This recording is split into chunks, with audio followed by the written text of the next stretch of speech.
Pillsbury Mills. It's a death trap if somebody gets inside. The contaminated Pillsbury plant in Springfield.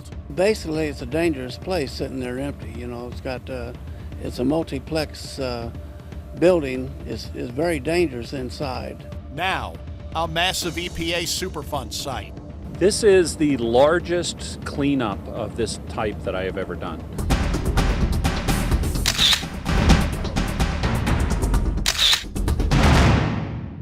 There's no electricity in the basement, so these are our lights. In this exclusive video, we are able to see crews painstakingly cleaning up the asbestos, up to 10 hours a day. It's stressful on the body, heat stress. This is called bulk removal of asbestos, and all of this whole tank is covered in asbestos. We're just removing the asbestos off of the tank. It falls on the floor, but we pick it up, and we've got plastic on the floor to contain it.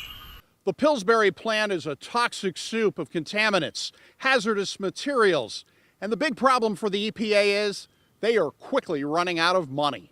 Kevin Turner is the EPA project manager. When he put together estimates of the cleanup costs, there was one part of the plant he could not get into. I could not access the basements. The basements were underwater. We've got about 47,000 square feet of basement that I had never seen. The price tag, $1.6 million of your money. But it's no longer enough. I need about $350,000 more to finish, so we'll be just under $2 million. If they can't get that last bit of cash, work on the Springfield plant will come to a standstill in a matter of days. And I have enough to run till about Labor Day. After Labor Day, I will run out of money.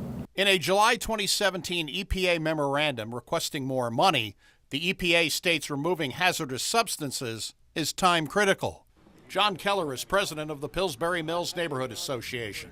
He's been working for a dozen years to have the plant removed. I think everybody in the whole town was worried to an extent about the hazardous materials that have been left behind.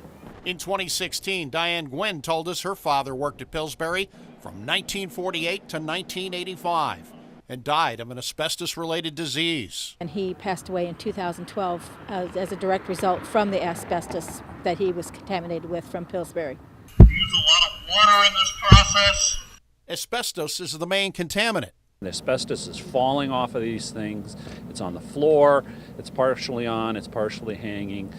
But there's more than just asbestos. We've got about 14 pounds of mercury that we found so far. 2,000 fluorescent bulbs containing mercury, along with ballasts containing toxic PCBs. We're finding a lot of PCB ballasts. Crews also uncovered pesticides, along with hundreds of containers with unknown contents. And we're finding a lot of unknowns. So there'll be a container full of something, no label, and so we're just stockpiling all those things until we can figure out how to dispose of them correctly.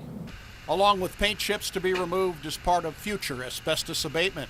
These paint chips are throughout the whole structure, the entire building, not just where we are right now, but they're throughout the whole place. We showed Congressman Rodney Davis video of the cleanup at Pillsbury. He tells me he will ask Democratic Senators Dick Durbin and Tammy Duckworth, along with Republican Congressman Darren LaHood, to help get the money needed to finish the cleanup. And asking the EPA to make sure that this project doesn't stop, because it's going to cost hundreds of thousands of dollars to stop the project, so why not just finish it? Congressman Davis says a bipartisan effort is needed to keep the money flowing, and he will contact EPA Administrator Scott Pruitt directly. I will do it very quickly, and we'll make sure that we get that message sent to Administrator Pruitt personally. We want to make sure that when EPA makes a decision on what projects they're going to fund, we want to send the message that the ones they're already doing need to be finished. Pillsbury Mills, a toxic eyesore, needing more of your tax dollars. For the I-Team.